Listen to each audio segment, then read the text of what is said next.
Cube, my name fall out of Cube's mouth more than anybody.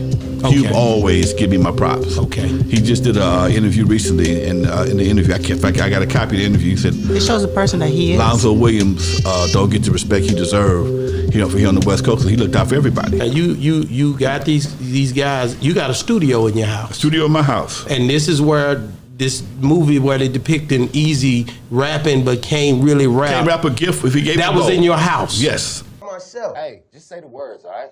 What does that even mean? Man, just say the shit with me, all right? Cruising. Cruising.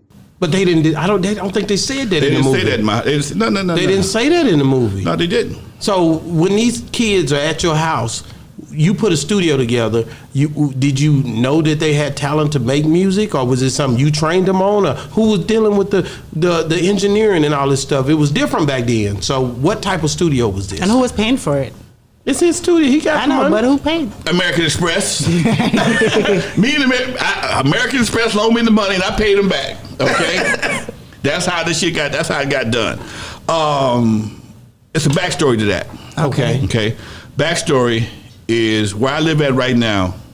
When I was a youngster, my daddy always had he was a hustler. Mm-hmm. But his hustle was cutting lawns, cutting trees, installing sprinkler systems. So I worked with my dad. Mm-hmm.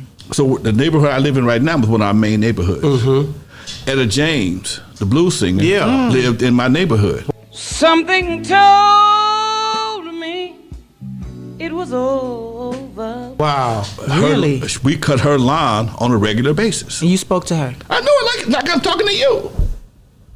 Okay, we're going to get to that later on. Keep going. We kicking it like I'm kicking it with you. My brother became one of her road managers, one of her roadies, or whatever you want to call it. But after my mother passed, and Etta was always like a distant mentor to me in the music business. Wow. Okay? Watch out for this, watch out for that, watch out for this. Good. Don't let them give you nothing, don't let them smoke none of that shit that you saw them if they hit it first. That kind of shit, okay? She had a drug issues. Yeah. And when I got my CBS deal, my Sony deal, Wrecking Crew got a Sony deal. Wow. Wrecking Crew and Stereo Crew got a Sony deal. It is told my brother, tell Lonzo, Johnny Otis, about to sell his house. Well, Johnny Otis, another big time blues singer, had just did the Back to the Future, 1985, 86. Wow. He got a shitload of money. Mm-hmm. Yeah. So he left like Jay Clampett. He moved to the hills of Altadena, left the house vacant. Wasn't even no for sale sign on the pad when I bought Didn't it. sell it, There none. wasn't no for sale sign on it. How much you pay for the house? $125,000. Nice. No. $125,000. Nice. That was a lot of money back then. Yes, sir. My Yes, house sir. note was $600 when I first. My daddy said, $600? Can you make that, son? I'm like, yeah, Dad, I think I can. My daddy's house note was $185. And it came with the studio. Came with the studio. That's why I bought it. That's hard. I was either gonna buy Dudos. So if there was no for sale sign, you just went up to him and said, hey, I want to buy your house? No, my partner, one of my best friends, Ralph Hope, I got to give him his plug, is a real estate guy. I said, man, there's a house over here by Etta James, might be up for sale.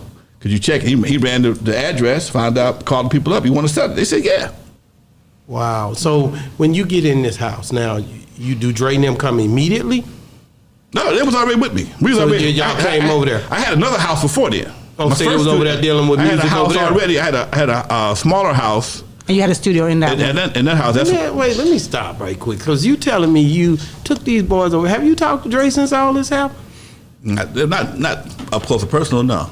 No more. This is where the game go. I just wanted to see. I ask these crazy questions, but they really real questions that need to be asked. Like, for you to do all this with them and spend all this time with them, you would think that there would be some type of Bond. You would think. respect. You know what I mean? Yeah. Cube. My name fall out of Cube's mouth more than anybody.